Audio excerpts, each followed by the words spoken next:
Okay, I think we are ready to get started. But one quick note again, we have plenty of sandwiches, chips. Might have a few cookies over there, so please, if you want something else to eat, go over there and grab it. Don't be shy. I just want to take a minute to welcome everybody to today's Catholic Diocese of Lincoln Communications Workshop. I'm Dennis Kellogg, the Director of Communications for the Diocese. And we extended an invitation to anyone who works with communications for parishes, schools, or organizations in the Diocese. And we know how busy your schedules are, so thank you for making time. This is an amazing turnout, and thank you for making time in your schedule to come here to St. Joseph. We really wanted to make this initial meeting in person because we wanted you to have a chance to meet and to interact with your colleagues. We're doing the same thing that you're doing, and to see the face and to maybe have a conversation, and you know that these people are all available to help you because we're all on the same team here. So our goal is to make sure that you're not alone on your communications island. This isn't a Catholic version of Survivor. Okay, we're all in this together. And it's not just the people you're sitting with, but our communications team as well at the Diocese. We want you to know that you can reach out to us at absolutely any point, and we'll do whatever we can to help you. So today we're hoping to share our successes and share our challenges and maybe get a little advice. And that's going to come up in our discussion at the end of the session. Another goal that we have is providing a learning opportunity and maybe just spark some new ideas for your parish, school, or your group. That's one of the reasons that I invited Emily Ricci of Glorium Marketing to be our keynote speaker, and we'll hear from her via Zoom at 1 o'clock today. But I want to use this time before Emily's presentation to bring you up to speed on some items in the diocese that you may not be aware of, or items you can maybe help us communicate to everyone in the diocese. And I want to start by inviting Andrew Peace and Jeff Holen to tell you about a couple of items of note. Andrew is our new general counsel for the diocese. He's been advising the diocese on legal issues for a number of years, and now he works full-time in the chancery, and we can benefit from his advice and wisdom on a daily basis. And Jeff Holen is our Safe Environment Coordinator and our Victim Assistance Coordinator for the diocese. He provides a great service to the diocese. He's been doing that for 5 years. So Andrew and Jeff, could you please come up and talk to us for a few minutes?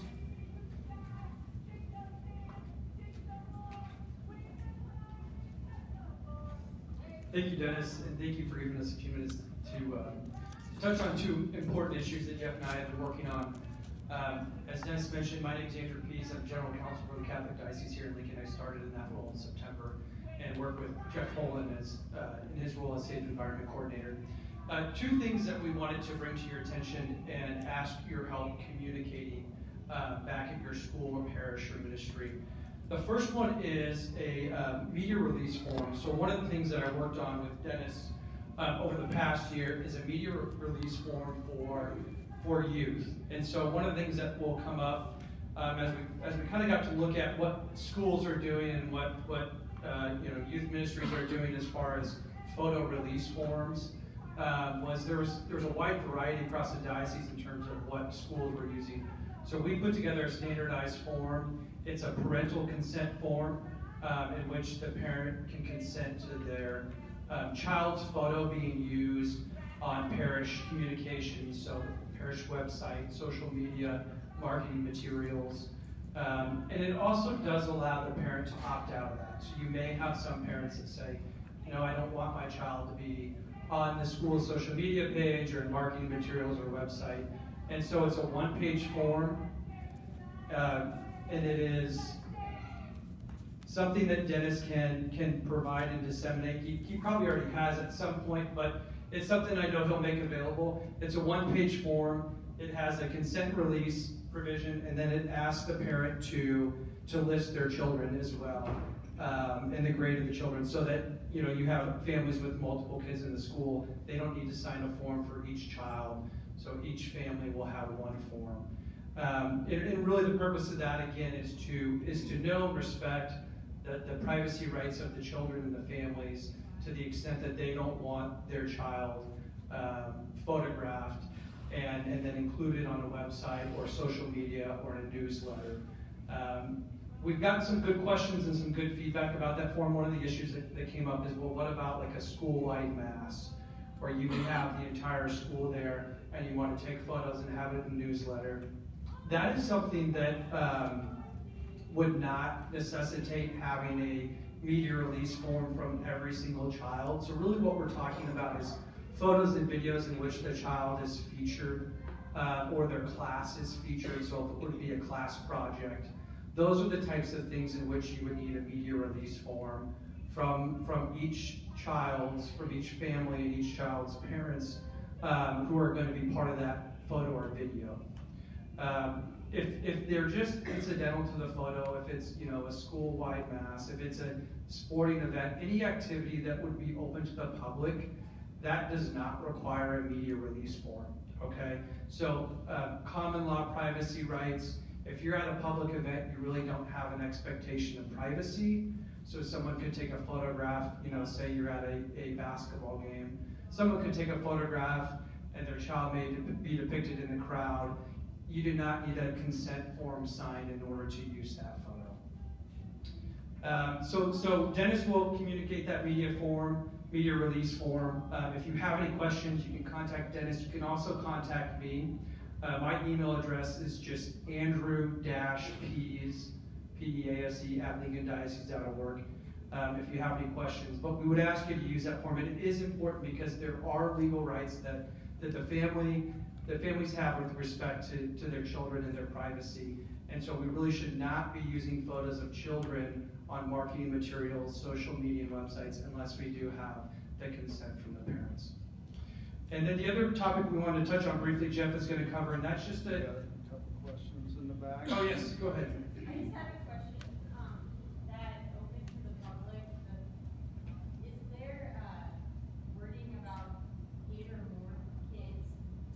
Do you know anything about that? If they are in a group of 8 or more, that means that it is a big enough group that they would not be targeted as like a specified student.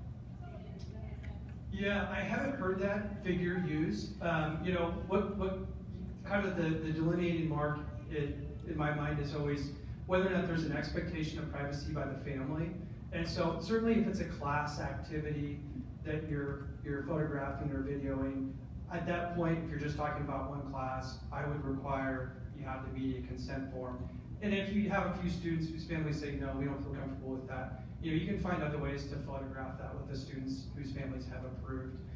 So I'm not familiar with 8 or more. Certainly, if it's a public event, there's no expectation of privacy.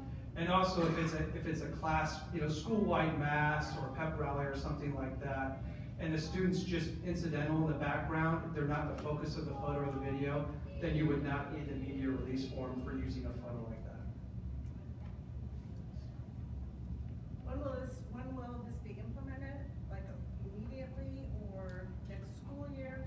The reason I'm asking is right now on Power School they do the release, and to ask parents to now do a new one that we'll get a lot of like I already did that. And will it be uploaded on Power School or is this a hard copy? This is something we could probably, I'd like to talk to that, but it's something we could probably get implemented through Power School. I would say in terms of timing, if you have a media release form that's already been signed for this school year, administratively it would make the most sense. Either do it at the start of the next semester or the next school year. I'll just jump in real quick. We actually sent these forms out to every school, and I believe every parish last year, and asked them to be implemented this year. But if you haven't, or you didn't get it or whatever, just reach out to me. The key is just to get them implemented, as soon as you can, realistically. We're not asking you to do a whole other set of signatures, but the next time that these come around, we just want everybody on the same form. So if it goes to court, we're not trying to defend the form that we didn't design or we don't know what it says. Any other questions? Okay, thank you. I'm going to turn it over to Jeff. Jeff's going to speak real briefly on a change we have to the safe environment procedures that we have been working on. So has everybody heard about the reset that we're going to do with CMG and the safe environment trainings? So we're just asking for your help to communicate the January 1st reset. And the biggest reason that I feel we're doing it is to take some of the load off our site administrators, so everybody that's out there helping me keep track of my volunteers, employees, clergy, and getting everybody current and staying current. This reset in January, so then everybody will be due in January moving forward.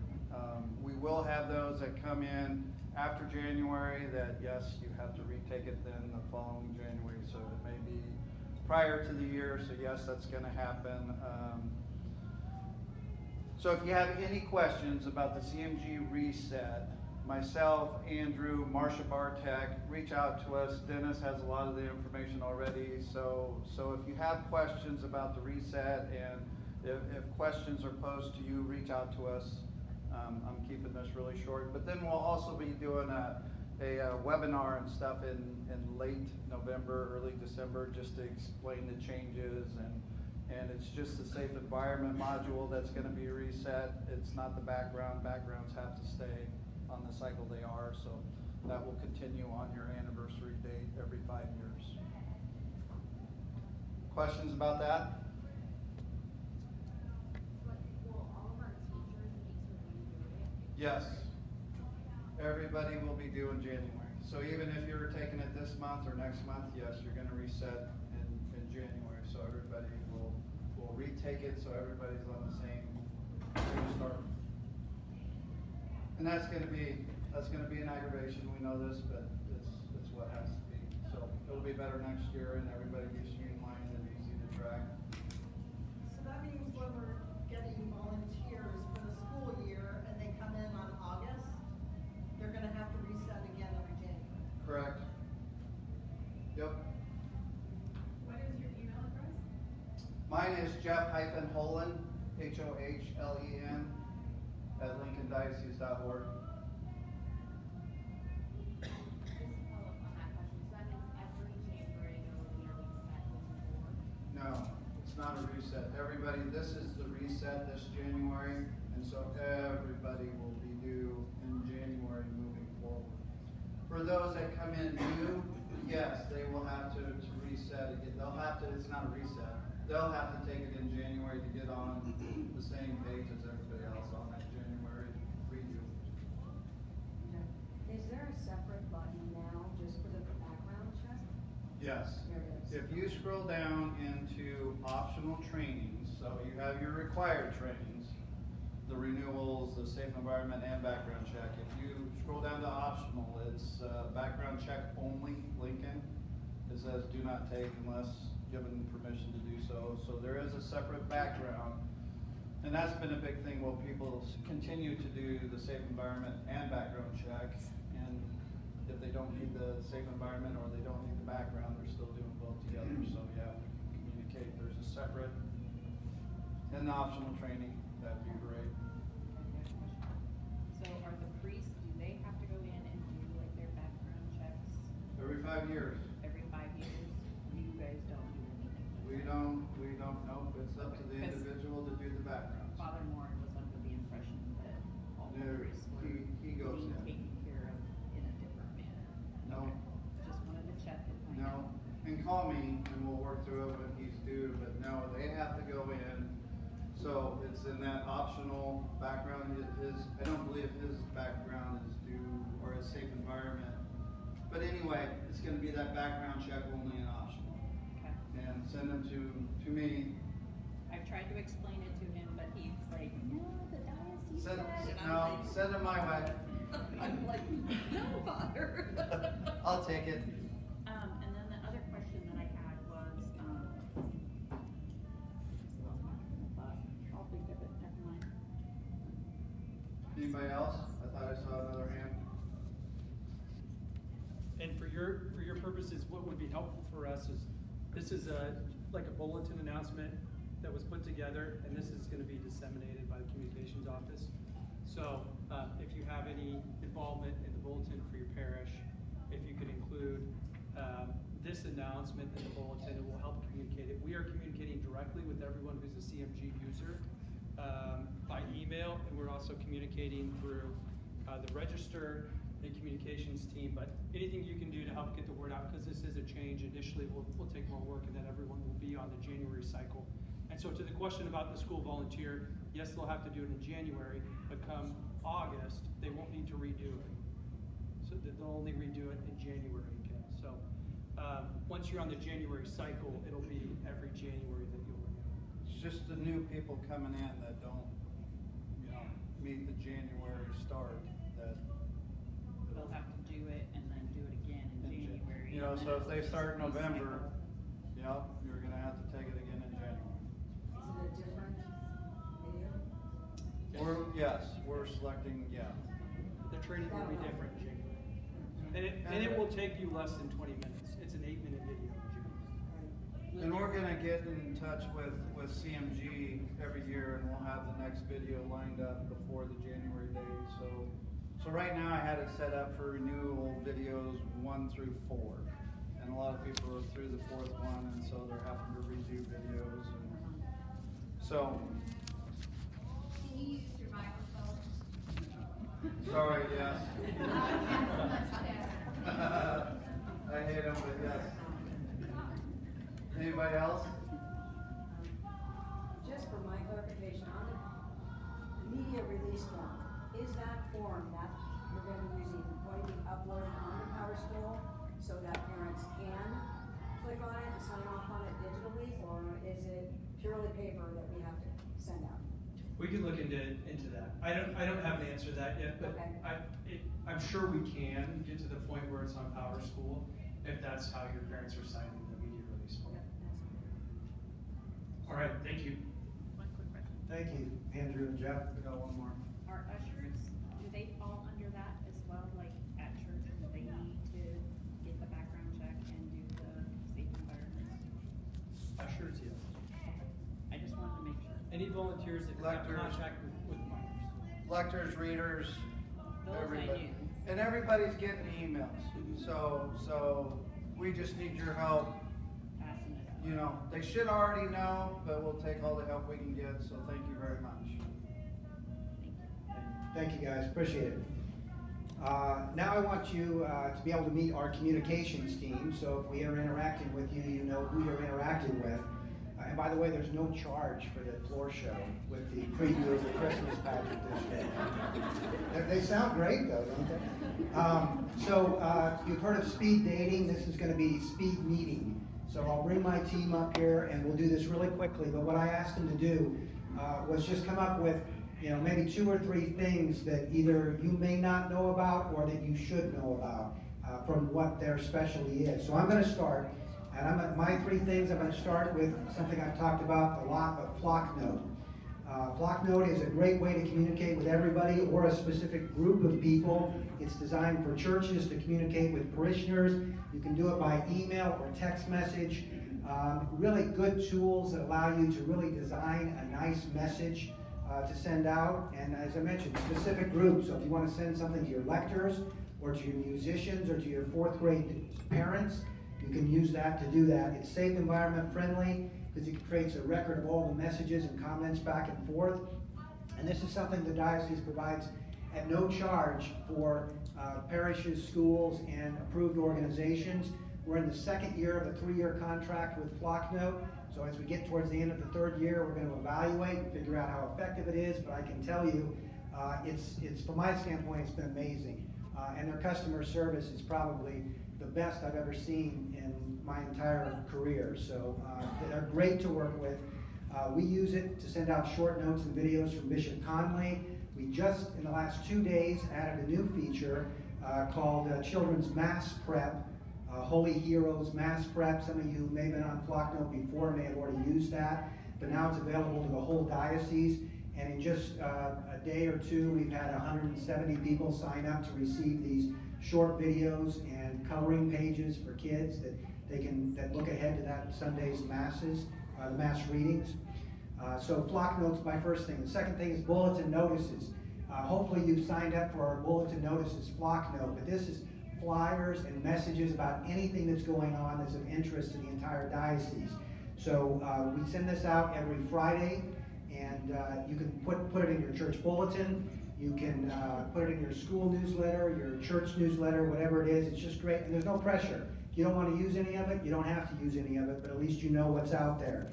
We do things like parish festivals, craft fairs, parish dinners, support group meetings, retreats, even job openings. So check that out. If you want to send something to the bulletin notices block note that goes out, maybe your parish is doing a dinner that might be of interest to the whole diocese, you can send it to bulletin@lincolndiocese.org.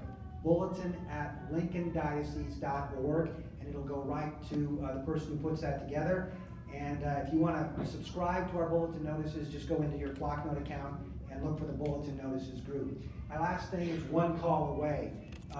If it's a crisis situation at your parish or your school, our communications team can work with your pastor, your principal, your CAO. We'll evaluate the situation and help you determine who to communicate with, whether it's the media, parents, staff, how to communicate and when to communicate. So we're one call away. Another one call away is social media. Maybe you're wondering if your social media is effective or not. We can give you a quick social media audit.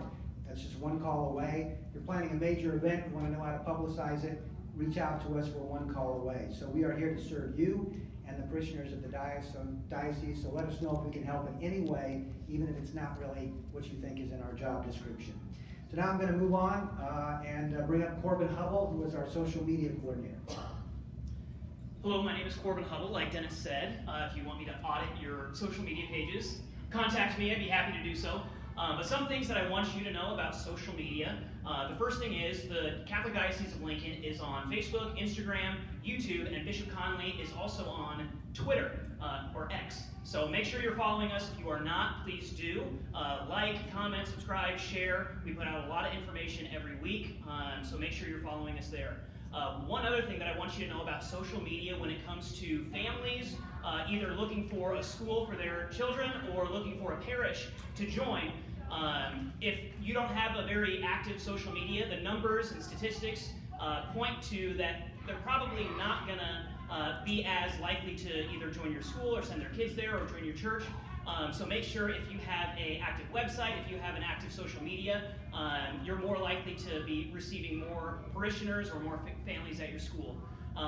The last thing that I want you guys to know, when it comes to either social media or any questions, you can always reach out to me. I'd be happy to help. Like Dennis said, I'd be happy to work with you, audit your social media, help you make one if you have any questions.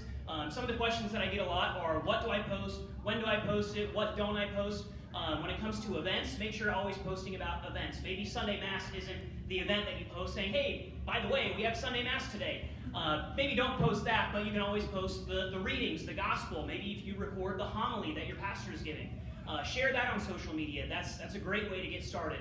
Other events that you have on, we had a lot of fall festivals this year, and I saw so many great posts from so many different schools and parishes about their fall festival. That is a great thing to post. I see so many other schools posting about school events like football games or basketball games, volleyball games. That's great information for families to see that that the schools have an active social media that supports their kids either in sports or clubs or activities. So make sure that if you're going to be having a successful social media page, you're trying to cover all your bases when it comes to events, when it comes to updates or announcements. And then finally, we want to share our Catholic faith. So don't be afraid to put out graphics or quotes or feast days. Those are some great tools to kind of help you get started with social media. And if you're still not sure, there's so many Catholic accounts on Facebook, Instagram, that you can kind of follow, either share those directly or use that as inspiration to make your own graphics or make your own posts with that. So I'll turn it over to Kathy Bender, or let's go to Father Coulter with the website. Thanks, Gordon. So my name is Father Gary Coulter. I am director at the Good Counsel Retreat House. So first, thank you to everybody who posts in your parish bulletins about the retreat house and the retreats as well. But also am editor of the diocesan website. If you're familiar with lincolndiocese.org, it is a massively huge site, and I have a whole team of people that helps edit it. So the first thing I want is, if you see something on that site that's outdated, that's wrong, let us know, right? Because it's just too big for me to curate every single page. All of you go home, go to your parish website, on our website, go to your pastor's page, make sure the contact info and the addresses and everything is just the mass, but the biggest of mass times and the confession, Sunday weekend confession and mass times, because people do end up on our site sometimes instead of your site for looking for those things. The second thing about our website, it is massive. There's a search bar, the top right corner. You can't remember, where was that page for the Office for Communications? You type it in the search bar, right? And then it pops up. I'm gonna pretend I just did it. And there it is, there we are. You can find all our email addresses and all our information and the diocesan logos and everything that we have on that page. There I am. So, use the diocesan website and promote it in your parish bulletins. On your websites, have a link to, right next to that link to the retreat house, have a link to the diocese, right? But one in particular I wanted to mention, please make use of the calendar of events. So if you're on the home page, see if I can do this, and scroll down.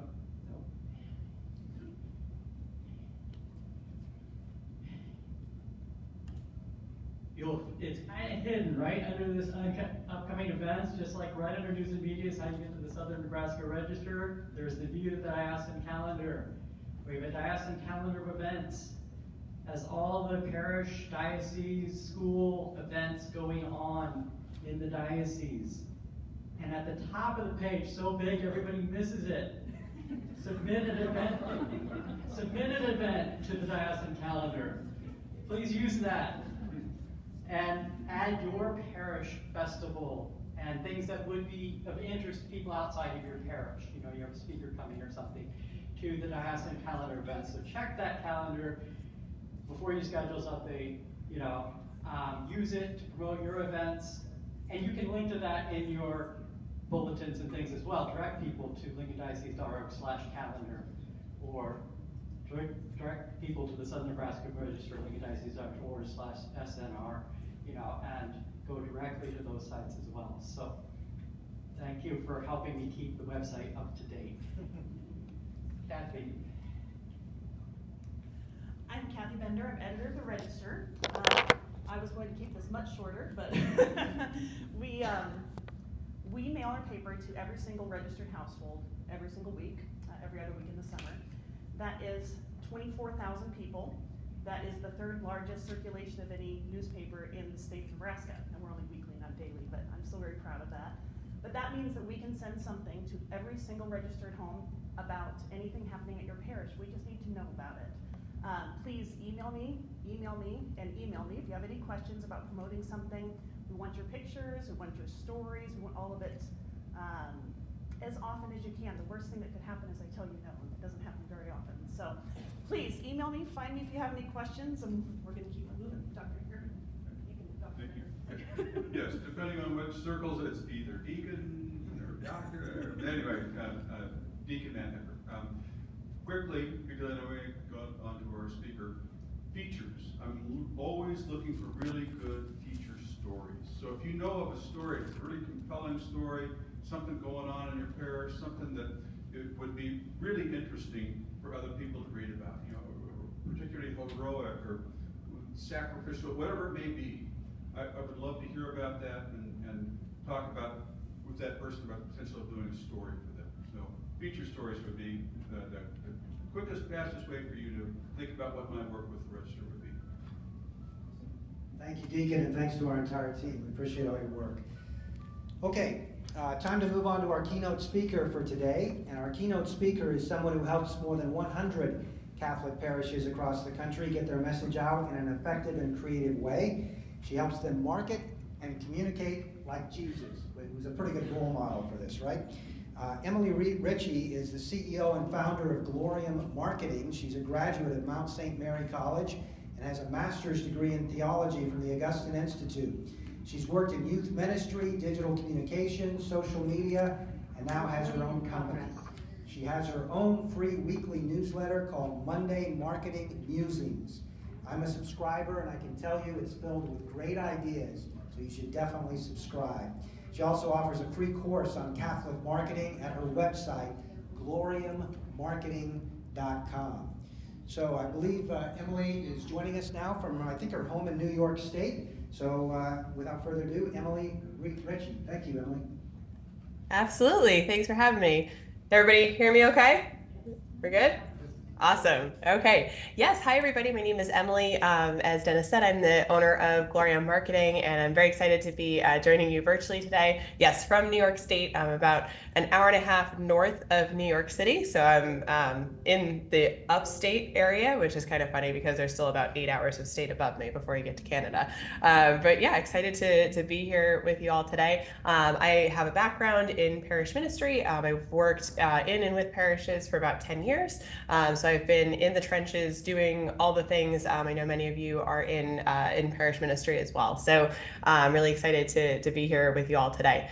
Yeah, so today we're going to be talking about how you can market like Jesus. And when I say that to people, oftentimes they'll kind of give me a look of like, really? Jesus used marketing, and he actually did. So he and the apostles actually used a lot of the marketing strategies that we use today to grow the early church. And I say that because I think a lot of us can feel when we're talking about marketing, when we're talking about communications, it kind of gets a bad rap sometimes, especially with some companies that are secular, that are doing things that feel kind of sleazy, maybe feel like we're trying to just like get every dollar that we can out of people. But when we really boil it down to what marketing actually is, it's evangelization. It's telling somebody about a product or service and how much you love it. And at the end of the day, I think that if we boiled it down, as Catholics, we have one of the best products in the world of eternal salvation. We don't always do a great job of telling people about it and sharing that with the world. So today I'm going to be sharing with you 4 strategies that we can use to market our parishes and our ministries and all the wonderful things that you're doing to be able to market like Jesus did. So we're going to dive into 4 strategies that we use in regular marketing today and see how Jesus and the apostles actually used those same strategies to grow the early church and how we can use them to grow our ministries today. So whenever I'm about to give a talk, I always ask the Lord, okay, what do you want me to tell them? And he wanted me to share with you, so I will share with you that he said that he is very proud of you, that he sees you, he sees the hard work that you're doing, especially that it's a very thankless job, as I know, and that he wants you to tell the world about him. And this is something that I believe in really passionately, is that Catholic marketing, sharing the good news about Jesus, he didn't make that optional. Right? It's actually a sacred responsibility that we have as disciples. He didn't say, go and share the gospel with the whole world if you feel like it, if it makes you comfortable, right? The Great Commission is only if you really want to. No, each and every one of us are called individually, and especially in your role in your work, to go out and to share that news with other people. So again, we're going to talk about 4 strategies today. We're going to talk about knowing your audience, so knowing who it is that you're talking to, marketing to their feelings, being able to journey with them really well, and then being real with them. And we'll talk about each of those. So starting with your audience. So I'm going to share with you that your audience is probably not who you think it is. So oftentimes I will have people come to me, I'll do consulting with churches or lay run ministries, and I'll ask them, okay, so who is this for? Who has God called you to serve? And I love the enthusiasm. They'll come to me and they'll say, I want to serve all Catholics. What I do can help everyone. Like, that's wonderful. I love the enthusiasm, but not even Jesus and the apostles tried to reach every person individually, right? So if we look at, for example, the gospel writers, they each had very specific audiences that they were writing to. So each audience was really specific, right? So Luke was writing to a Gentile audience, whereas Matthew was writing to a Jewish audience, right? If they were trying to reach everybody, the gospels would be so watered down, so generalized, and we wouldn't be able to understand anything, right? In the same way, Jesus sends them out 2 by 2 to very specific regions, and it's not, oh, I'm going to talk to everyone all along the way, right? We're on a mission. We're trying to reach very specific people. And so when we do that, right, I know this is going to sound crazy, but the more specific you can get in who it is that you are trying to serve, the broader that your impact is going to be. And we'll talk about why when we get to the second point. But again, so the more specific you can get in who you're trying to serve, the broader your impact is going to be. So let's say you're running an event and you are trying to reach Catholic women. right? Your event is going to be a women's ministry, a Bible study, some sort of event or something that's you're trying to reach Catholic women in your area. There is a very big difference between an 18-year-old Catholic woman who's just about to enter college, or even a 22-year-old woman who's just graduated from college, and a 75-year-old Catholic woman, right, who maybe has a grandchild who's going into college, right? The needs of those two people are very different, right?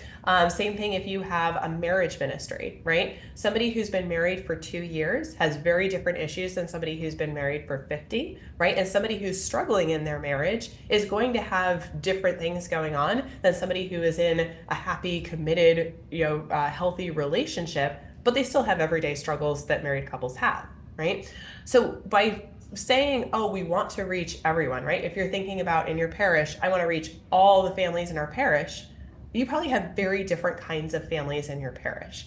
Now, before you get concerned, I'm not going to say like in the bulletin next week, you should say, are you a Catholic woman who's 22 years old, who just graduated from college? We're not going to get that specific in our marketing, but it's really important for us to know because that's going to affect how we market to people. So when we think about how Jesus was really specific, right? There's the story that we all kind of get a little bit uncomfortable with in the Bible, right? Where he meets the woman who's a Gentile woman, right? And she is asking him for a healing for her daughter. And he says, I came to serve, those from the house of Israel, right? And he says, that he compares her to a dog, right? And we all kind of get uncomfortable with that story a little bit, right? And then he does end up healing her and all of that. But he's really specific. He knows who he has been called to serve. In the same way, when he goes and he is, he's serving, right? And he's talking and he's in, all the Pharisees' house and all these things, right? And they're accusing him, why are you eating with prostitutes and tax collectors and sinners? And he says, I have come to heal those who need a physician, right? I haven't come to those who don't need the physician, right? And so he is really specific in who he's trying to serve. If Jesus, who is God, who is like the all-powerful, all-knowing, is really specific in his mission and who he's called to reach in each moment, that means that we need to be as well. And so really starting out with knowing who it is that we are trying to reach and getting specific about that, even just in our own minds, being able to really get specific with that will help us to make the rest of our marketing so much more impactful. All right, so tip number 2, we want to become problem solvers. And this is where we really need to know who it is that we're trying to serve. So let's go back to this example of a marriage ministry, right? So you have a marriage ministry and you're hosting a marriage retreat at the parish or in, somewhere in the diocese. And we really want to get specific. Is this for people who have, again, a really healthy, committed relationship? Is this for people who are struggling in their marriages? Is this for somebody who has been married just a couple of years or somebody who's been married for a couple of decades, right? Being able to know that information will help us to be able to reach people in a deeper way. Because what often happens in marketing is that we try to market the what of what we're doing and not the why behind it. So we'll say, oh, we're having a marriage event, right? We're having a marriage retreat. Great. Most people will generally have an understanding of what a marriage retreat is, but that you haven't told them why they should go. Even if something is free at your church, you still need to convince people of why they should take the time out of their day, out of their weekend maybe, in order to attend this event. Everybody's busy, right? Time is of the essence, right? Everybody's so doing all the different things, right? And so we need to be able to speak to them really directly. There's a stat that I'm not 100% sure if I believe totally, but there is a stat out there that says we see 10,000 advertisements every single day.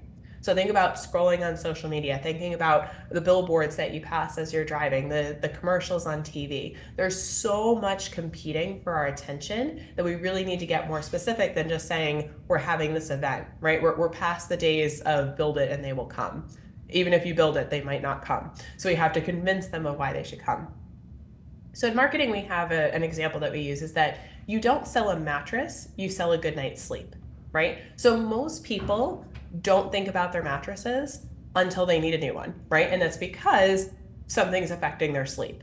Most people do not wake up in the morning and think about, oh, I wonder how the springs were conducted in this mattress, right? People are not caring about the actual what of the mattress. What they care about is I need a good night's sleep because I have so much going on in my life and I need a good night's sleep, right? We have to do the same thing in our marketing in order to stand out. So we need to be able to say to people, we are having, we're having a marriage retreat, or we're having a Bible study, or whatever it is that we're doing, and explain the why behind it. Why should somebody attend this event that you're having? Or why should they join this group? Why should they join your church? Why should they sign up for religious ed, right? And it's not because it's a requirement, right? And it's not just because it exists. It's because there's a deeper problem that they need to have solved.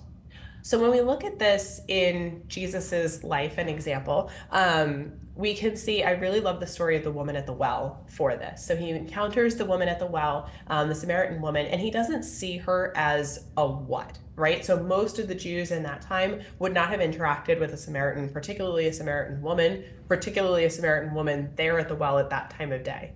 That was an indicator that she was an outcast, right? And so he sees past those labels, and he sees her for who she is, right? And he's able to get to the deepness of her pain, in that she feels like an outcast. She certainly has had a past and a history, right? And he's able to dig into that because he sees past those labels, and he goes past the what and into the why.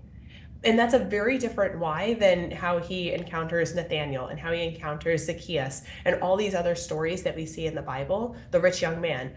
They're all very different whys, but he's able to get that personalized because he knows who he's been called to serve, right? So he knows the people who he's been called to serve, and now he knows what their problems are. So what I want you to do is, anytime you have an event, you have something that you're trying to promote, I want you to kind of dial in and think about, okay, first of all, who specifically am I trying to reach with this? And why is this going to help them, right? What are the problems that they have? What did they wake up this morning worried about? What did they think when they woke up this morning? What was the thing that was keeping them up in the middle of the night that they were worried about? And how is this going to solve that problem for them? Okay, so we get to kind of who we're talking to and what is the problem, what is the underlying why that is going to be the thing that's going to prompt them. And that's going to be what we're going to promote over the what and even the who, right? So let's go back to this marriage retreat example. So I once saw a flyer for a marriage retreat that was saying it's like sacred loving our marriage journey. It said when the retreat was, and they said that there was going to be mass and a homily, marriage communication videos, which I'm not really sure what that was, and forgive and forget. They gave a couple of the talk titles. That was it. There was no information about how long you should be married. Are you what kind of struggles are you having in your marriage? Are you facing infertility? Do you have a bunch of kids? Are your kids all grown? Are they still Catholic, right? Like, there wasn't a lot of context there. And so when I would think about something like this, right, I would think about, okay, if this is a marriage ministry, if this is a marriage group that is specifically going to help couples who are struggling in their marriage, but we're not quite at like, we need to go to therapy route, right? Like, we're just in this, we're kind of in a rut, thinking about things that couples in that stage might say. So maybe they feel like their ship's passing in the night, right? Maybe they have a lot of tension-filled conversations. Maybe they're struggling to remember why they got married in the first place, right? That they feel like they live in the same house, but they're not on the same team. So by knowing specifically who it is that we're trying to reach, we can start to pull out some of those phrases that they would actually say, that they would use to describe their problem, and show how your event or your group or whatever it is that you're promoting is going to help them in solving that problem. If we can reflect back their own problems and their own language back to them, it's going to have the reaction of, oh my goodness, they know me. And when we feel seen and known, that's when we're more likely to take an action. And so again, because we are Catholic, because we have this beautiful faith behind us, we're able to actually really dive deep into these problems, into these spaces, and really help people and draw them closer to the Lord. So this is something you're already doing. It's just about bringing that out in your marketing and just thinking through that as you're promoting is, why would somebody attend this? What is it within them? What is the problem within them that this event will help them to solve? All right, our third point is embarking on a journey with them. So we want to walk them through a journey from the very beginning of them hearing, the very beginning of hearing about this until they finally sign up and show up at an event or a group or whatever it is that you are promoting. So in the Bible, right, we've seen, throughout salvation history, God has really created this very specific plan of salvation that kind of culminates in Jesus and then continues on to the present day, right? So in the Old Testament, we have all these covenants that we see that God makes with his people. So he starts with Adam, right? And then things kind of get rocky there. Now he has the covenant with Noah. Then he has a covenant with Moses and David and Abraham, right? We see all these covenants that are leading to deeper relationship and deeper knowledge of God and connection with God throughout the Old Testament. All of these leading up to Jesus, right? To Jesus coming. I like to joke that like Jesus becoming man is like the greatest example of market research in the world. God wanted to know humanity so much that he became one of us. So that's how we need to know our own audiences that we're talking to. But in all of this, right, so we see these covenants that happen, and each of these are kind of reminders to the people of God that they belong to him, that they're his people, right? And that he has a plan for salvation. Now, it's important to know here, this is where we get, I get a little bit nerdy with the Bible here. So there's something in the Bible called gematria. And this is the idea that numbers in the Bible have both literal and spiritual significance. So for example, the number 3, right, when we hear the number 3, it's not just 1, 2, 3. It should also have us thinking about the Trinity, right? So when you see the number 3 in the Bible, we might be thinking, okay, is there a connection to the Trinity here? Same thing with 10, right? We see the 10 commandments. Okay, that 10 commandments is typically something with the law, right? The number 7 is the number of the covenant. And what's interesting is that the word 7 in the original biblical language is actually the same word as covenant. So they're actually the same word in this particular instance. Okay, why am I going off on this whole tangent about the number 7? Because in marketing, there's something called the rule of 7. And the rule of 7 states that people need to see something on average 7 times before they'll take an action. So, as we see, this is literally written into our spiritual DNA from the time of the covenants, right? Now to our bringing this in from a secular marketing perspective, that we need to see things many, many times before we'll take an action, even a free action. So I want to walk you through what the rule of 7 might look like in actuality. So in this particular sense, I'm going to use the example of somebody registering for a parish. So let's imagine that somebody just moved to the area, and they're kind of like, they go to Christmas and Easter Mass. Maybe they'll show up for a couple of other masses a year, but they're not super invested in their faith. They're certainly not this type that's going to go and seek out a church and go register. They might not even know what that means. Let's imagine that the parish in this area is like really on top of things, and they send them a mailer when this person moves to the area. Say, welcome to the area from St. John's Church. We're so happy to see you in the area. We'd love to have you stop by, go to our website to learn more. And so the person does. They actually go on the website and they're like, oh, I didn't know there was a church in the area. Maybe this is where we'll go for Christmas. And then when they get to the website, they see information about an Alpha program or Christ Life or one of those evangelization focused programs, right? So they go to the website and they see all this about Alpha and they're like, wow, this really resonates with me. Yeah, I've had these questions about the big questions of life. And they sign up for Alpha, but they just moved to the area. And so they very quickly convince themselves, I'm not going to this thing. I'm not going to know anybody. I'm too busy. So they don't go.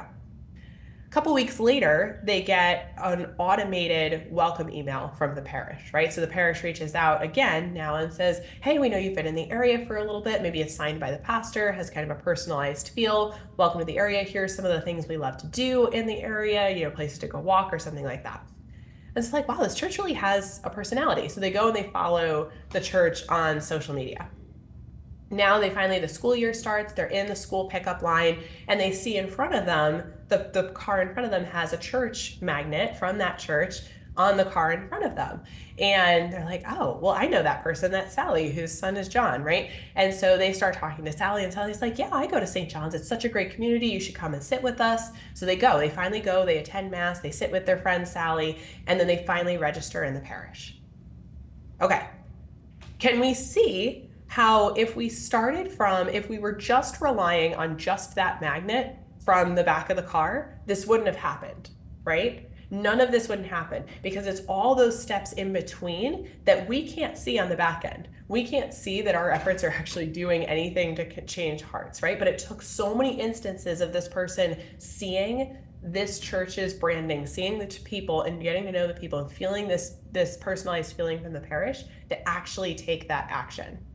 If you want a real life example of how this works in your own life, think about something that you were looking at online and didn't buy. And then you suddenly see it, it's in every Facebook ad, and suddenly you're getting a mailer in the mail, right? And now pretty soon somebody's gonna be texting you, right? Talking about this product. And you're like, is Google listening to me, right? This is the same thing that happens. And the reason that secular companies are doing this is because they know the rule of 7. And so we want to be able to do the same thing. Now, that sounds like a lot of work, right? So I want you to think about what are the communication channels you already have, and how can you make sure that you're utilizing those to tell people to walk them on a journey right through a story. When we invite people into a story that concludes with some sort of action or some kind of action that we want them to take, they're much more likely to take the action versus when we post something on social media once, we're like, why did nobody show up? We posted about it on social media. Well, because social media, only maybe 10% of your followers are seeing what you're posting, and you're hoping that maybe the right person is seeing it at the right time, right? But people need more convincing. We can't just put something out once and expect that people are going to take that action. So I want you to think about, whenever you're promoting something, where can I put multiple, we call these touch points, where can we put multiple touch points in this journey so that we're leading people from initial discovery from initial discovery to taking an action. And we can't assume that they'll go right from initial discovery to action. We need to have some of the patience of our Lord, of having these multiple covenants, of having these multiple times that we're reminding people that we exist and meeting them where they're at on that journey. Not everybody who encounters you on day 1 is going to be ready to take that action, but we want to have communication set and in place for when they are ready to take that action. All right, so our final point is to be very real. And the way that I describe this is that we're going to stop chasing the herd. So when we think about the story of the 99 sheep, right? And Jesus goes after the lost sheep, the one lost sheep. There's a very realness and personalness to this, right? And it doesn't mean that we're like, that we're abandoning the other 99 sheep, right? But the 99 sheep are the people that you already have in your parish, who are already listening to your podcast, who are already showing up to your events, right? Like I talk about, if you are going to be promoting Christmas masses, the last place you need to put it is in the bulletin, right? Still put it in the bulletin. But the people who are reading the bulletin are the people who will camp outside the church on Christmas Eve before the 4 o'clock mass until you open the doors. Right? These are not the people that we need to worry about putting all of our marketing efforts into. They already know when the masses are, right? What we need to focus on is the people who don't already know that information. And I can assure you they're probably not the people that are reading the bulletin. So we need to be thinking outside of those boxes of where are those people in the community that we can reach out to them. Are they shopping at the local store, and maybe they're one of your bulletin sponsors on the back and they'd be willing to put up your Christmas mass flyer in their store, right? Maybe they're listening to the local radio station, or they're reading the newspaper or something like that, and you can have something there. So we really want to get really specific with where are those people, where are the one sheep, where's the one sheep that you're going after. But even more so, we really want to be very real with them. I think as Catholic organizations, we often tend to put up a bit of a front, right? Because we are an organization, we are representing the church, right? We're not going to be, silly or funny or something like that. But in that, we end up losing some people because we aren't actually seeing them where they are. So that's like us meeting that Samaritan woman and not reaching out to her and not like really getting to that heart of the matter, right? He says to her, yes, and the man that you're with is not currently your husband. He just like pulls off all of the facades, all the layers, all the masks that she's put on. And we really he's getting really deep there with her. So I want you to think about, even just like people who are showing up for Christmas and Easter. I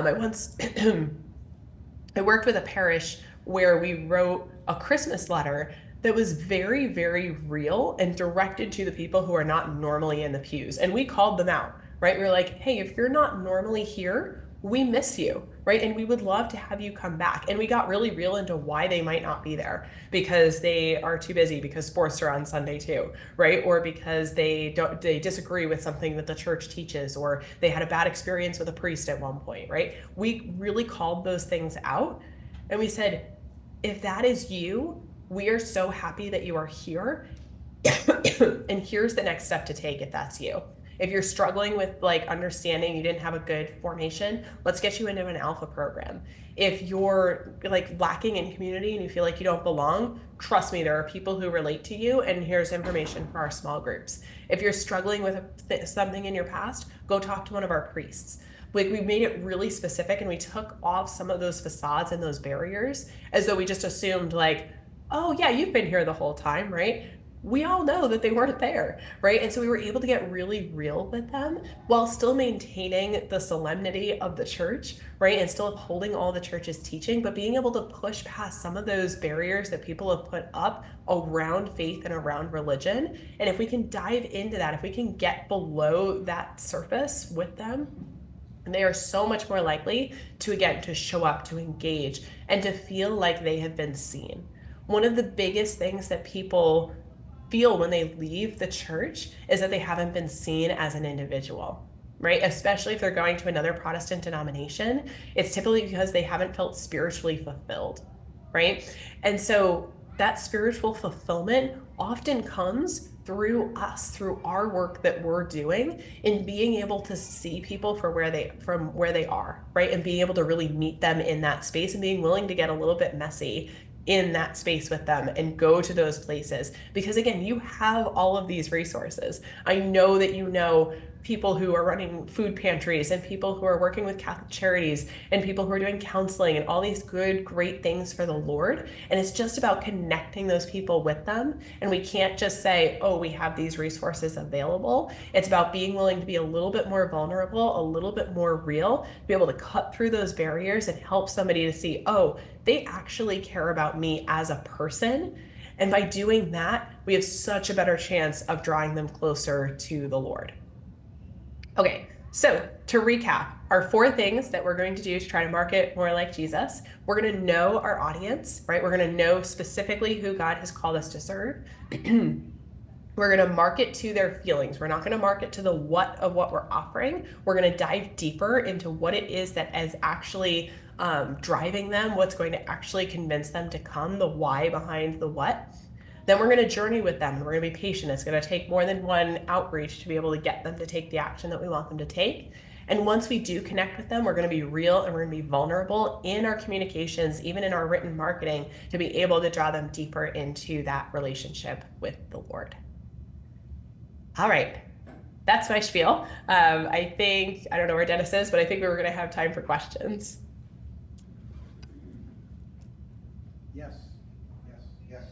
Yes, we are. Thank you so much, Emily. How about a round of applause for that was really good. So we are going to have time for a few questions. So who has a question for Emily in the back?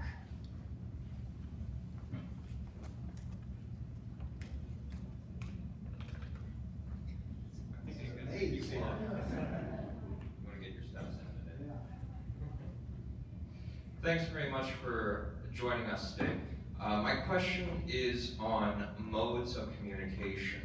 Now, we live in a technological age. We have so many avenues of social media. Something I've been deliberating on is face-to-face communication as effective as it was in the past? You know, you still see missionaries going door to door, no matter what denomination they're at. You see a lot of outreach online from, say, like Word on Fire, a bunch of other Catholic organizations.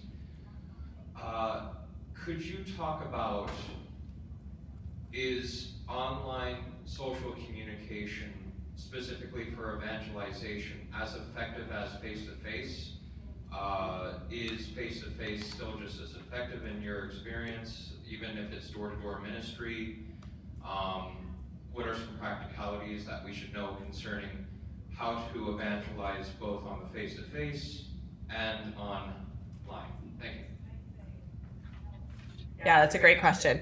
Okay, so I would say, honestly, it's both, right? So I would see this as a continuum. Let's go back to that idea of the journey, right? You're probably not going to get somebody to encounter you face to face unless you're doing door-to-door ministry or doing like street evangelization or something like that. Most of the time, they're going to have had some online experience of evangelization that's going to lead them to seek out talking to somebody face to face.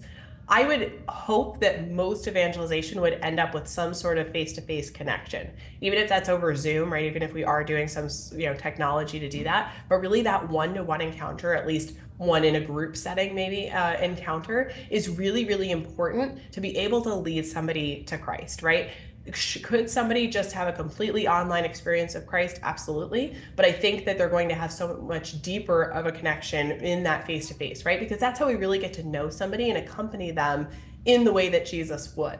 Now, that doesn't mean that online evangelization isn't important. That's just adding up to that rule of 7, right? So these are just the touch points that are leading somebody to take that step to then show up at the local parish or to show up at an event or something like that. So again, unless we're going to do some sort of door-to-door street evangelization kind of thing, people are probably not coming to us for face-to-face evangelization. They're not like raising their hand of like, oh, I want to go talk to a missionary, right? And so probably those online evangelization pieces are what are leading them into that face-to-face conversation. And so we always want to be thinking about, how am I leading people into the next step of their journey, right? Each thing that you're doing, each article that you're putting in the bulletin, each social media post that you're putting out is one small seed that's leading people hopefully towards that one-to-one encounter.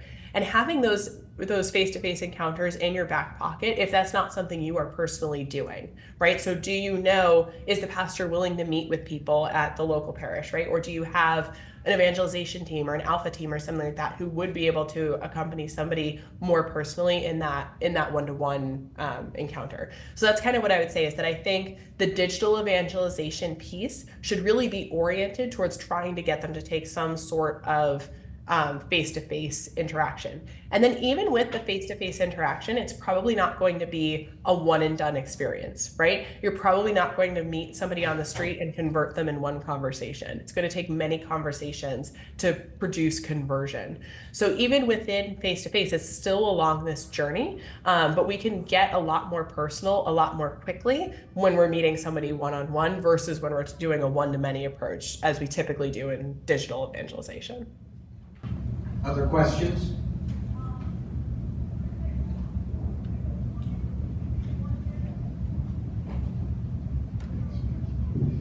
Thanks, Emily. My name is Tyler, and I'm an admin assistant at a parish here in town. We have a history of being a very small parish, and the way that the city is growing, we actually just rebuilt our church in 2023, and there are some parishioners who kind of have this small town parish mentality, even though we're growing.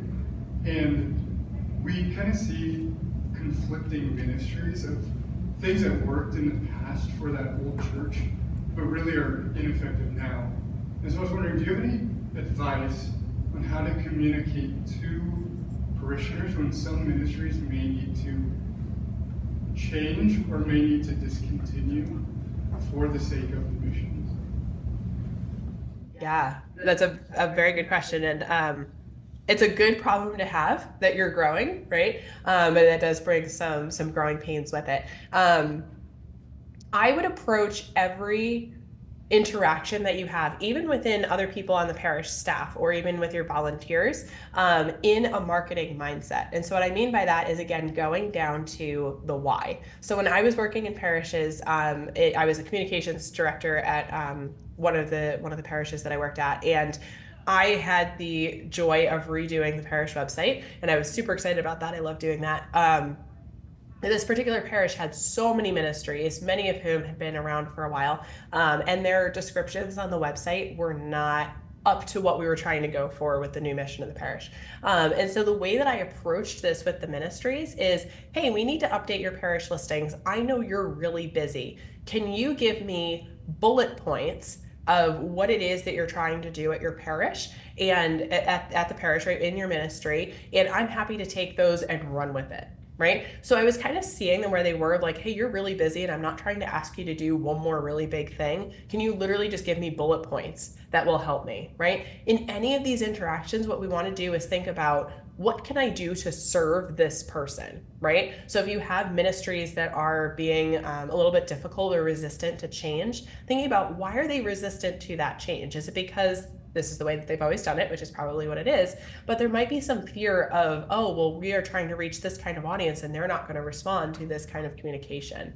And so being able to show them, actually, this could help you to grow in your membership, right? You're doing such incredible work in the parish and we want to grow that. And so the way that we're going to do that, the way we're going to get young members into the Altar Rosary Society, is by reaching out on these communication channels, because we've actually found that this is where most of our younger parishioners are. Right? So just being able to kind of explain the why behind what you're doing and recognizing the why behind why they're being resistant, those two things together, if we approach it honestly very similar to how we would approach any other marketing situation, being able to kind of see why they're being resistant and see if we can solve a problem for them by the communication updates that you need to make, right? So kind of getting them on board with that mission and seeing, well, how can this serve you? And approaching it from that perspective, I have found it doesn't eliminate all the problems, but it eliminates a lot of them. Who else has a question? All right.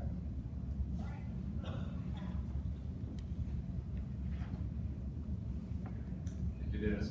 I'm John Suka from Catholic Social Service. So I work for a Catholic organization. Trying to get the word out about what we do as an organization. In and out, here we go. We're an organization that serves the whole community, whether you're Catholic or not. Trying to attract attention in the media, and that goes for our churches too. There's some great stories out there. Being a former news reporter, I come across stories at our own parish. It's like, hey, we got to get this in the news, a great human interest story or something like that. But with the word Catholic in our name, do you think that's a drawback in the media sometimes? It certainly could be. I mean, it depends on how resistant the media is in your area to the faith, right? And I think it's about walking that line of accompaniment, right, while being proud of who we are as Catholics, right? And so I would think about, are there ways that you can pitch stories that are truly human interest stories, right, that weave the faith in naturally, right? There's a quote, I'm blanking right now on which pope said it, but that people are more likely to listen to witnesses than to teachers, and if they listen to teachers, it's because they're witnesses.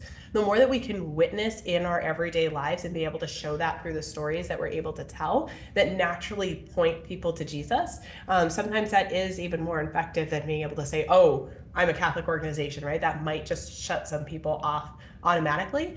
And so thinking about, as you're pitching these stories, as you're talking to various people, again, this is where knowing who we're talking to is really important. If they have an issue with the church, right, then maybe we start from the aspect of service, right? We start from something that feels a little bit more universal and show how that weaves into the faith.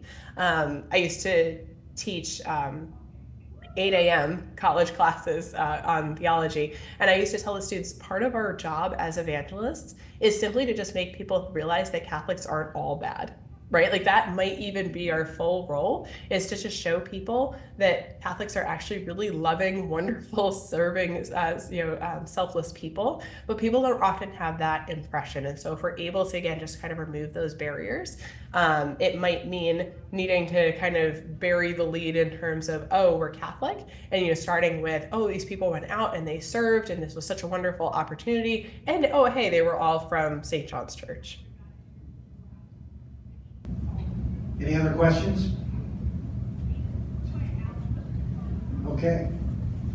Emily, if somebody in the room wants to get a hold of you or talk with you more about what you've talked about today, how would they do that? Yeah, absolutely. So my website is gloriummarketing.com. If you actually go to gloriummarketing.com/free, I have a whole bunch of free resources there, a free course on Catholic marketing, how to get more catechists in your religious ed program, how to evangelize at your sacraments, a lot of free templates and things there. And also there you'll be able to find my contact information to email me. Awesome. Well, thank you so much for your time today. This was great. We really appreciate you talking with us. Absolutely. Thanks for having me. Emily Ricci. Thank you so much.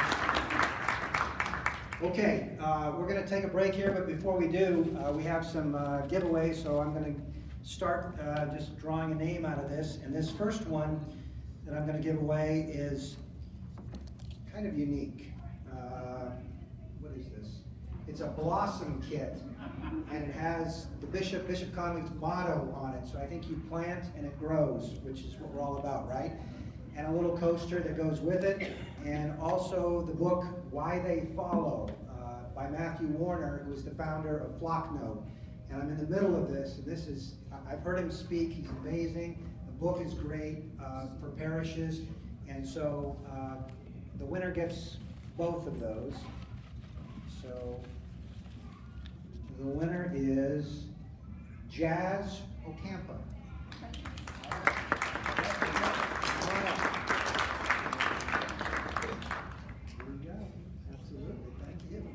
We'll do one more here. This is a book that the bishop gave me. It's Father Burke Masters' Grand Slam for God. I've read this book. It's very good. The bishop has gone on pilgrimage with Father Masters, so they're kind of friends a little bit. But it's a great book about his career. He started out as a professional baseball player and ended up as a Catholic priest. So it's very good. And this goes to Zachary Bear. We'll have more prizes, but let's take about a 10-minute break. What we have coming up after that is our kind of a group discussion, and this I think is probably the most important part of the entire workshop here. So think about the things that you're doing well in your church or your school, and think about the things that you kind of need some help with, because we've got a lot of experts in the room, and we're going to get some solutions. So about a 10-minute break. We'll be here back about 1:50-ish. Thank you. I hate to cut this short because this is why we're here, is to meet everybody and talk. So it's great that you were able to do that during the break. A couple more drawings here. This is a unique gift, again, that came from the bishop. Again, it has his motto on it. And it's, I don't really know how to describe it, but it's got sticky notes and a pad and a ruler, and it's just kind of a fun little organizational tool, I guess. So, how about Father Coulter? You reach in there and grab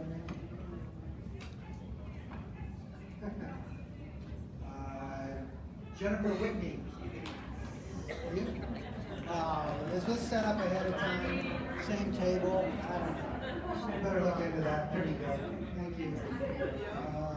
And let's do one more.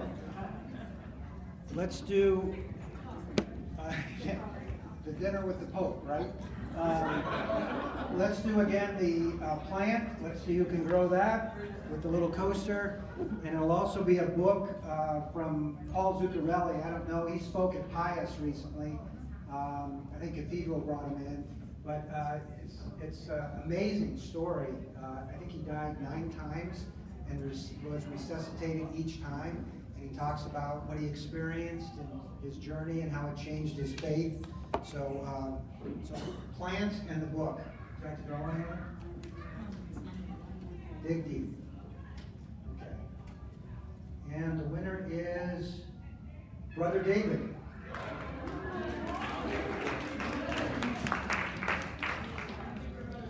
Now the thing is, if we do this workshop again next year, you who won the plants, you have to bring the plants back in and show us how tall they are. So, okay, we've got a couple more drawings that we'll wrap up with in a little bit, but as I mentioned, that this is a pretty important part of what we're doing today. This is the discussion part where I hope we can talk about what's working, what is working for us. So often we focus on the negative and the problems, and we all have those, but I think it's also important that we take time out to share what is working in our churches, in our parishes, in our schools, in our organizations. So what have you done regarding communications that you think is really working well, that's really positive, that you can share with the group? And again, we're all on the same team, so maybe it's something that somebody can duplicate in their own parish or their own school. But does anybody have anything they want to share about something that's going right, something that's really working when it comes to communications? Oh, that's great. Nothing's working. In the back, all right.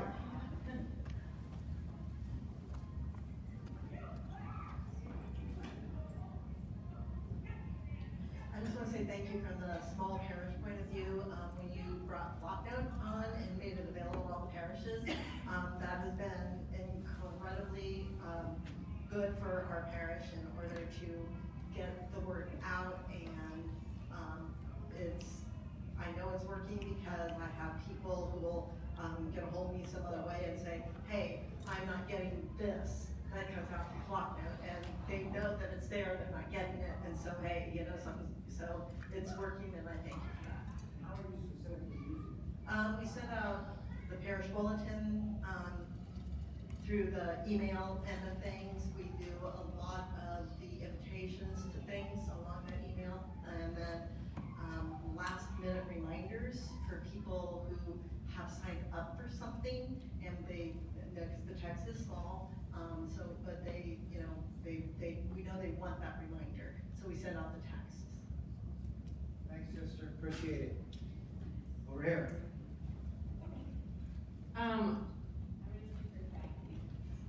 One thing that Kathy does at St. John's is really good is we invested in a TV in our atrium, and it just scrolls through different advertisements and different things that we have events for. And it is super helpful because people that come to Sunday Mass, younger people don't always read the bulletin, but it's nice to see on the TV screen, and it just scrolls through, and you see it when you're talking about 7 touch points, like that is one of them for our parish. It's super helpful.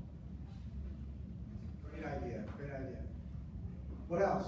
What else is working? What else is going right?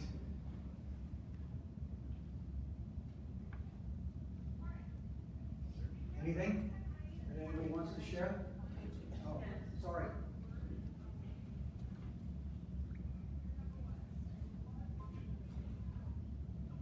Hello. Just a couple of things that are going through my mind. The spirit of joy is really attractive in this world that's getting darker. I've been trying to, be genuinely joyful in the fact of so many problems in our world today, politically, socially, everything.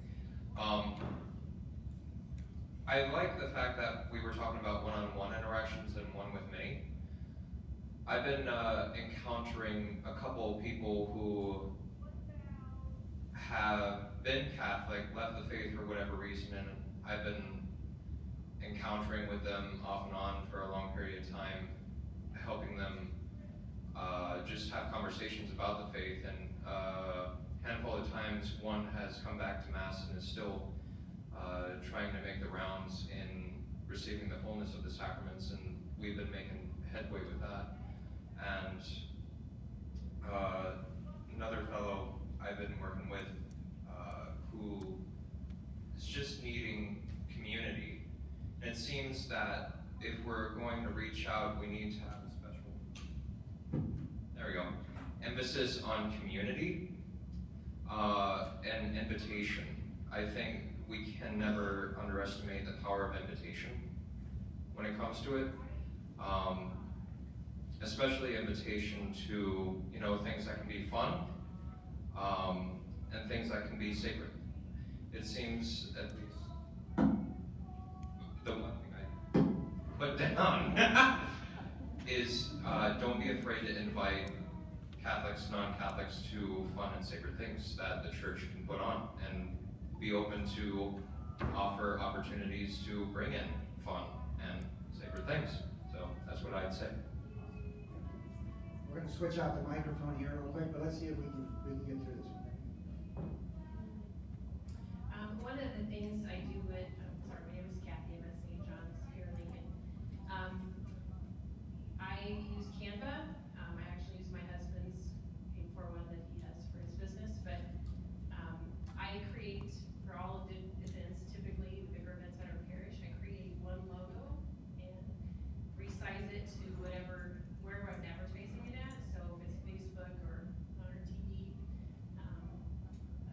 in the bulletin, that type of thing, in our flock of email. So that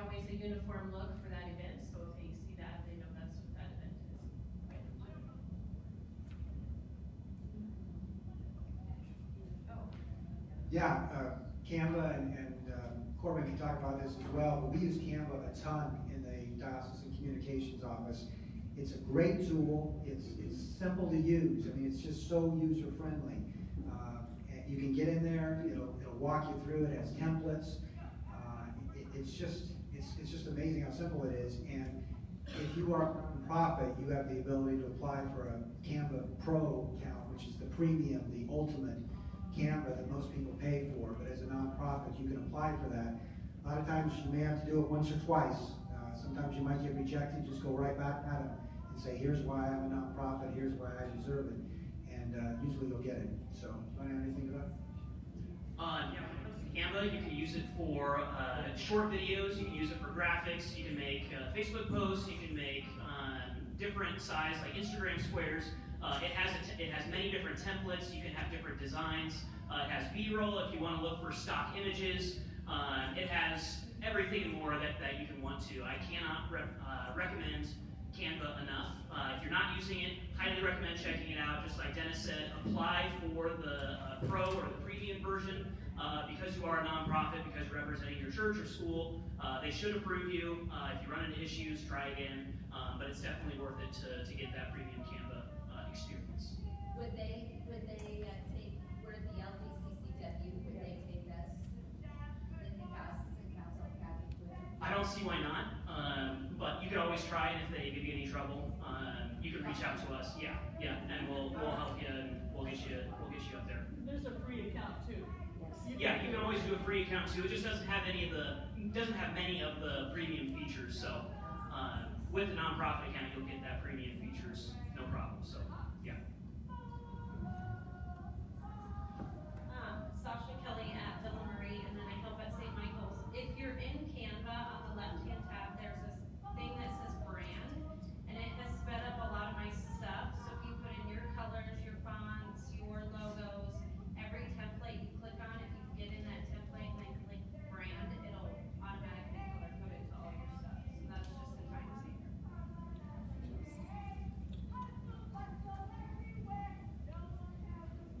saver. My name is Jen Brown. I work at Spirit Catholic Radio, and here today with Amber and Aaron. They're part of the community engagement team, and so we have an entire team dedicated to community engagement for all of your parishes.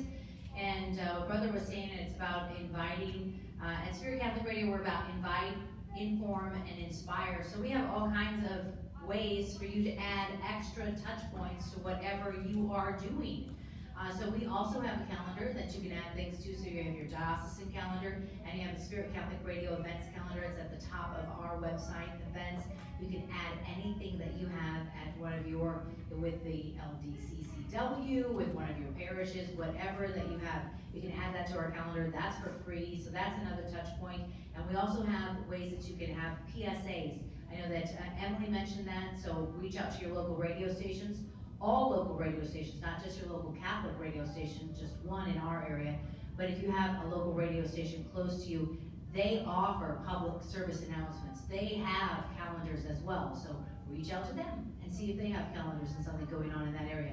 Just like she said, we're not only trying to reach the people that are in the pews, but those on the periphery, and we want to make sure that they're invited so that they can be informed and inspired of what's going on. But I book 20 to 25 people a week on Spirit Mornings for the Spirit Morning Show, so I'm always looking for wonderful stories. John does a great job of informing me of human interest stories, but I'm always looking for those stories, always looking for priests, deacons, parishioners to be guests on the show, because people like hearing witness stories. And I get authors that come on and say, I can't believe it, I was on this morning and I already sold 8 books today. So, I mean, people are listening and people are hearing what's going on in Catholic radio. So please, if we don't know what's going on in your parish, we can't let other people know about it. So please let us know what's going on in your parish. Our website is an easy way, or you can just give us a call. And so those are some other ways. We actually have a KBSS studio in our John the 23rd now, so it makes it a little easier to do interviews. So that's great. Does anybody have anything else? Real big? Zachary, you got one? Okay.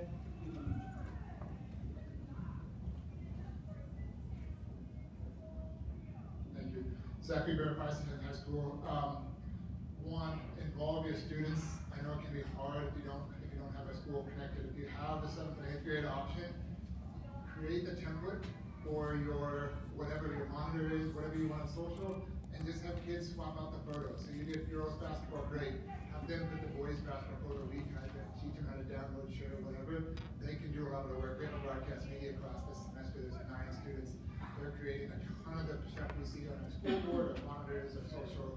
They are doing that work, and I don't even know what I'm doing yet. So when I figure out what I'm doing, just imagine how good they're going to be. Canva's amazing. Adobe, if you have Adobe Premiere, put your video in there, it auto-transcribes it. It will also auto-close caption it and puts it onto your video. That is super big in the world of, I want to watch, but I can't hear because I'm in a place. People read captions on those videos all the time. If you're doing video interviews, I have found these are amazing. They're a little tricky because they don't tell you how much battery they have left. You just have to watch. But they're charged, they recharge. They are lav mics, so there's no cords. Put one on to here onto someone's shirt, or they hold it like a mic, and then you plug the other end into the iPad or iPhone. Yay, right? They're amazing.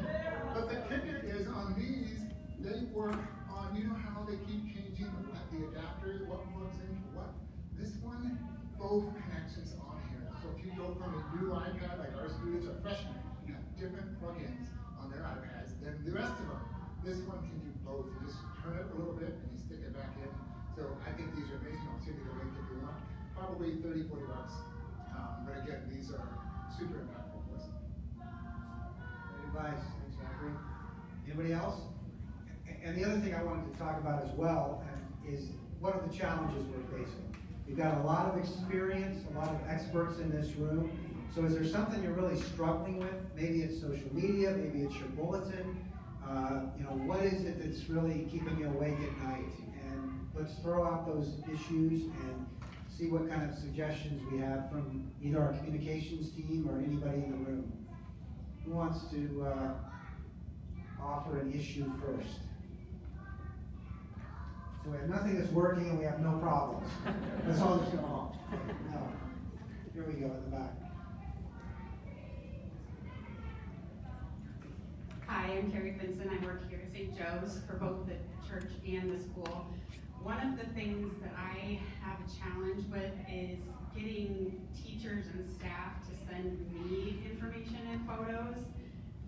I don't know how many times I have reached out to the whole staff saying, hey, send me stuff, and I get maybe 2 or 3 trickling in, and then nothing for months at a time. So, and I can't be everywhere, obviously, but I also am hesitant to include other people in our social media management because I have run into problems with that in the past. Okay, how do you get people involved? Anybody can offer any suggestions that they have? We show up and we just tell them, I'm coming to these 3 classrooms this week, and we have someone in that building that does it, and she says, what day, what time of that day do you want me to come? And 2 of the 3, 1 of 3 may not respond, because they're just not like that day, but we get 2 out of that, and they take the photos and videos and do whatever. So we just make us get, we start literally alphabetical. Anderson, first up, like he's gonna be first, but, and then we'll make our way down through. We divided our total staff members, teachers, divided by the weeks of the year, and we came up with about 2 or 3 per week. And we get about 2 or 3 per week, but we just say, we're coming, you pick the time. Rather than asking them. Yep. Yep.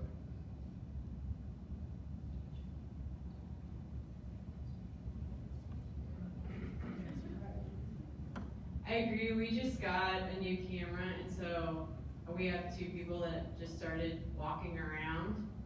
I do it on my playing time. She also does it on her playing time. But then also, I'll just give them my cell phone, which is my cell phone number, and then they just text me pictures. And sometimes they write a blurb, and sometimes I make up a blurb, because I know what's happening. But it's super easy if you just say, please text me the pictures, and they will text them to you, and they'll say, we let butterflies go today. and then you just kind of have to fill it in, and then you post it, and you choose what you want to post. So if they give you 30 pictures, you pick 5. But the teachers have gotten really good, and we probably have 2 or 3 a week that give pictures and we post them. Great, thank you. What else? What are the other issues out there?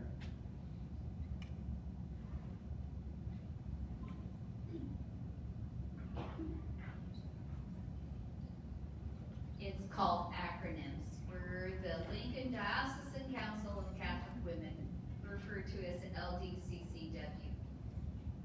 We struggle with our members and the priests. They will say they belong to the Catholic women. I did run into a priest who knew exactly what the acronym was. I almost tucked it. So looking for ideas. On how to make your organization more noticeable? Noticeable, yes. Okay, all right. Anybody have any advice in that area? You have an acronym. Just in general, how do you make your organization more noticeable?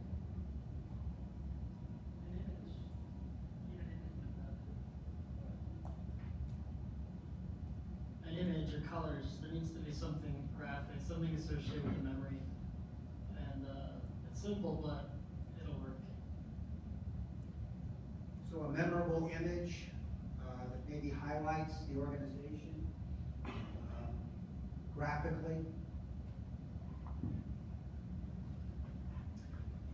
I'm not sure, like if you're for the whole diocese, but like maybe come talk at masses, maybe pick up parish, and you know, if you have enough members, just to kind of make your face known and maybe what you do, and then be able to talk to people. So I mean, I don't know, yeah, just a way to advertise more of that person. Anybody else on that topic? Corbin? I'm actually going to echo what Sasha said earlier about branding with Canva. If you have colors to use, or if you just have an image of your executive board, like the president, vice president, secretary, treasurer, you can create an acronym, LDCCW, put it on there as a watermark or as another branding tool to use for all of your photos. That way it becomes more recognizable either in your Facebook posts or in the bulletins or at your parishes. So using that Canva tool, the branding tool, I think that would be a good benefit for you guys. Anything else on that, or any other issues that you're struggling with right now?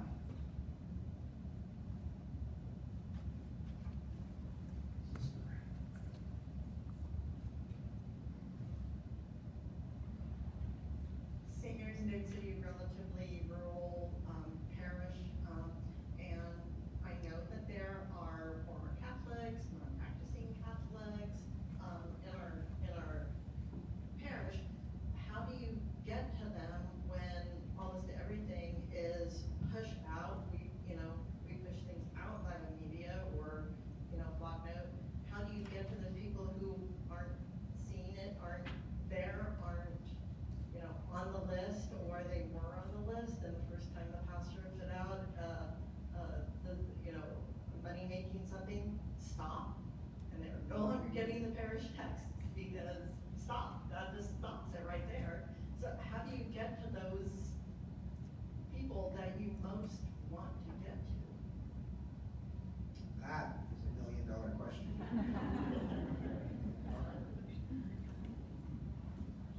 I think if you think about what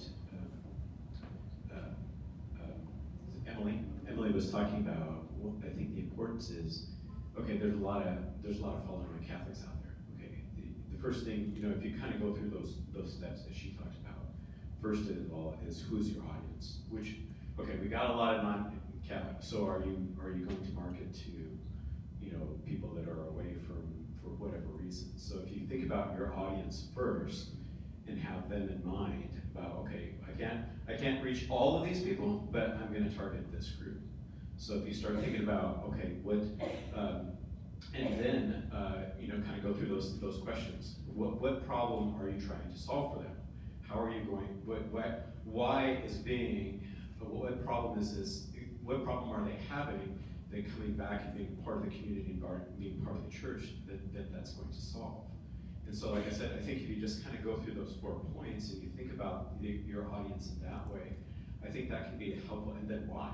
Because it gives you the why of what you're doing, and it helps you to connect with them in that regard. And so I think if we can kind of think about the marketing in terms of that, or how we reach people, because then you can start, if you start thinking about your target audience, okay, where do they hang out? What are they doing that would be interesting? What are, and you can start to say, okay, that's where I need to put flyers. That's where I need to find touch points of people that can connect with them, or different things like that. So I think if we can kind of use some of those tools that she gave us today, I think that can be a really good.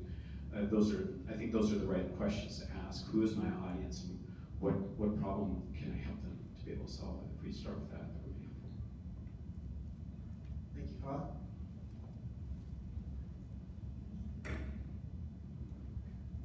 In reference to your point about people responding stop to messages, we have tended at the cathedral to create new groups depending on what the topic is that we're talking about. And so that when we're sending text messages or emails asking for money and they want to unsubscribe from that or respond stop, they're not also unsubscribing or stopping from receiving our bulletin and other things as well. And so we'll categorize things depending on what the topic is and then keep that to that particular channel. Good.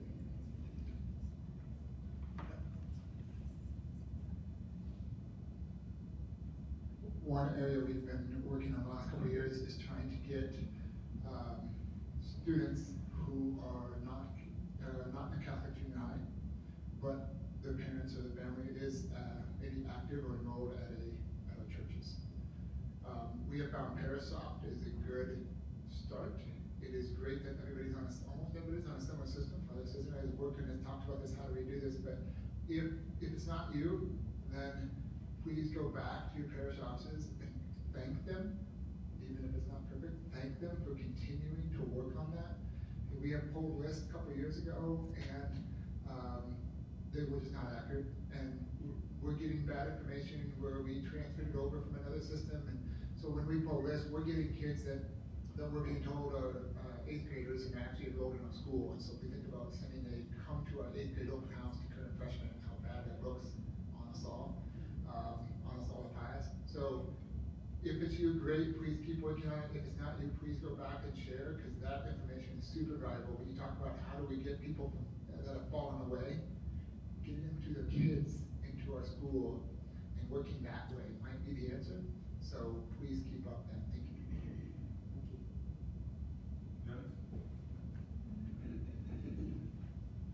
you. Several years ago, working with Ricardo Izquierdo on how do we increase Hispanic enrollment in our schools. It's easy to target and say, well, Cristo Rey, because that's where a lot of this. Well, yeah, except the majority of Catholics in the diocese are not parishioners of Cristo Rey. So the way to do it was to go where they are. So how do we start a campaign to advertise on Spanish-speaking radio? How do we put information in front of the folks at grocery stores that predominantly will serve Hispanic communities? Where are the places in the community that they congregate? And how do we get our messages in those places, even if it's bars and restaurants and that sort of thing?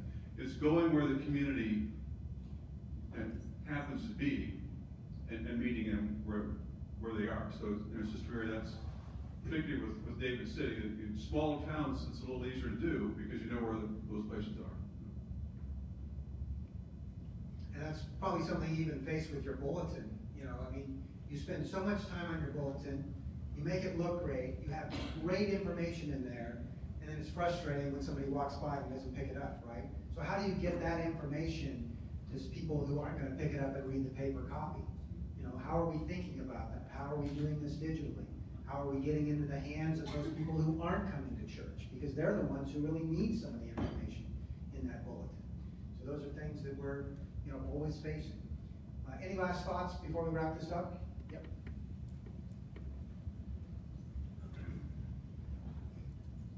Cindy Ewing from Blessed Sacrament, and I just wanted to ask what different platforms everybody is using as far as the bulletin goes. Since publisher is going to be being let go and not supported anymore, I was just trying to figure out going forward what would be the next best option. I know Canva has been mentioned and PowerPoint, but I didn't know if anybody else was using something different that was fairly easy to kind of get your hands on and utilize. So, Any suggestions? We just use Word for now. Word? Or we were looking at other options, it's still not ideal. Yeah. But it's still very. Yeah. Do most of you print the bulletin in-house, or do you have somebody out of house that you hire to do it, a company? In-house? Yeah. Company that you hired to do it? Okay. All right. Well, we didn't solve everything this afternoon, but hopefully it was helpful. Very importantly, I want to get our final drawings out of the way here, so we don't forget that. We have another one of the sticky notepads with the bishop's motto on it. Gifford, do you want to- Okay. And winner of this is Tammy. Is it Tammy Brainer? Tien. Okay. There you go. Thank you. And then our final gift, our final prize is another Grand Slam for God book by Father Burke Masters. Okay. And the winner of this is Melinda Pearson.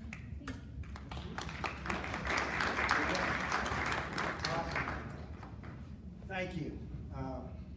Thank you very much for coming today. You didn't have to do that, but we certainly appreciate it. I think the thing we have to figure out now is where do we go next? We have a great group assembled here, and a lot of us, I mentioned, experience and expertise in this room. So, where do we go next? Do we do this again next year? Maybe between now and next fall, do we do a Zoom, a couple of Zooms? Because I know there's people that live too far away in the western part of the state that just couldn't make it today. So think about that. In the next few days, I hope to get a short survey out to you. And if you have ideas on where we can take this, by all means, add that to that survey. We also hope to be able to put together a video, both of Emily's presentation and of some of the discussion that went on today. And I'll get that link out to you in the next week as we work on that as well. In your booklet that we gave you, towards the back, there's a to-do list. And I put several things on there that I knew you'd probably be hearing about today and that you could follow up on. But there's 3 blank spaces there. So think about what did you take away from this workshop, and is there something that I want to follow up on? Because it's very easy to spend 2.5 hours here and come up with some great ideas and then walk out that door and life hits us. And then we don't get to execute any of them. So think about that to-do list. Think about what am I going to take away from this workshop and what am I going to implement to make my parish, my school, my group a little bit better. And another thing I'd like to ask you to do is add us to your list. Pick up my card and add my email, whether it's your school list that you send out to parents about what's going on this week. I want to know that. Whether it's a church bulletin that you're emailing out digitally, I want to know that. Whether it's a newsletter, I want to know that, because we're able to pull stories from that. And there are already several schools that are doing this that got me on their list. And that helps us even from a Southern Nebraska Register standpoint, because I can say, hey, St. Joseph's in York is doing this. Maybe that would make a great story for the Register. So it's very easy. It's just Dennis-Kellogg with 2 L's and 2 G's at lincolndiocese.org. So add me to whatever list and keep us in your loop. Also, you might have noticed the boxes that of the bishop's 2 pastoral letters. He's been busy this year. Letters on pastoral health and education. We want to get those in every school, in every parish that's in the diocese. Make it a resource, put it in the back of your church, put it in your school library. So we have several hundred back there. You can take as much as you want, but we have several thousand at the Chancery. So if you're holding a conference, if you're doing something you think, hey, I'd like to hand this booklet out, let us know and we will get those to you, because they're not doing any good sitting in the basement of the Chancery. We want to get them out and get them in front of people. So really, again, just thank you for taking the time to make the trip to Lincoln, or to make the trip across town and to come out. I hope it was worthwhile. And before we completely close, I want to bring up Father Coulter, who's going to close us in prayer for the day.